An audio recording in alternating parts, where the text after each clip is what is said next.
Here's today's In Touch devotion. Today's scripture reading begins in verse 14 of Mark chapter 9. And when they came back to the other disciples, they saw a large crowd around them and some scribes arguing with them. Immediately, when the entire crowd saw Jesus, they were amazed and began running up to greet him. And he asked them, "What are you disputing with them?" And one person from the crowd answered him, "Teacher, I brought you my son, because he has a spirit that makes him unable to speak, and whenever it seizes him, it slams him to the ground, and he foams at the mouth and grinds his teeth and becomes stiff. And I told your disciples so that they would cast it out, but they could not do it." And he answered them and said, "O unbelieving generation, how long shall I be with you?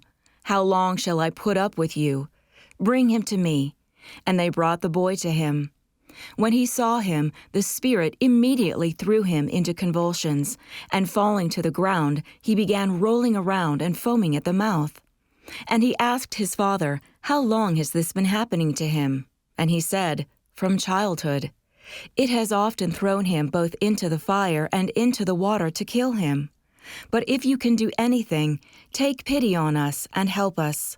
But Jesus said to him, "If you can, all things are possible for the one who believes." Immediately, the boy's father cried out and said, "I do believe. Help my unbelief." When Jesus saw that a crowd was rapidly gathering, he rebuked the unclean spirit, saying to it, "You mute and deaf spirit, I command you, come out of him and do not enter him again." And after crying out and throwing him into terrible convulsions, it came out. And the boy became so much like a corpse that most of them said, "He is dead." But Jesus took him by the hand and raised him, and he got up. When he came into the house, his disciples began asking him privately, "Why is it that we could not cast it out?" And he said to them, "This kind cannot come out by anything except prayer." Do you sometimes doubt that all things are possible with God? It's likely most of us have felt this way at one time or another, probably when something we asked of the Lord failed to happen. Faith is not a means to coerce God into doing what we want. It's simply believing that He will do what He said. Doubts come when we use human wisdom and logic instead of relying on God's Word. Then, fear and uncertainty about the outcome interfere with trusting biblical truth.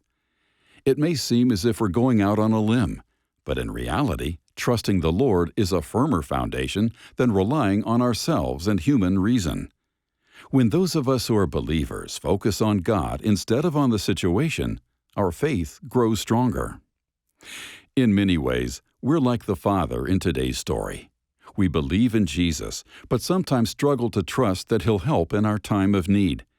That's when we should cry out to Him the way the desperate father did. "I do believe. Help my unbelief." Then we should also read and meditate on His Word. As our knowledge of God grows, we have increasing reasons to trust in Him.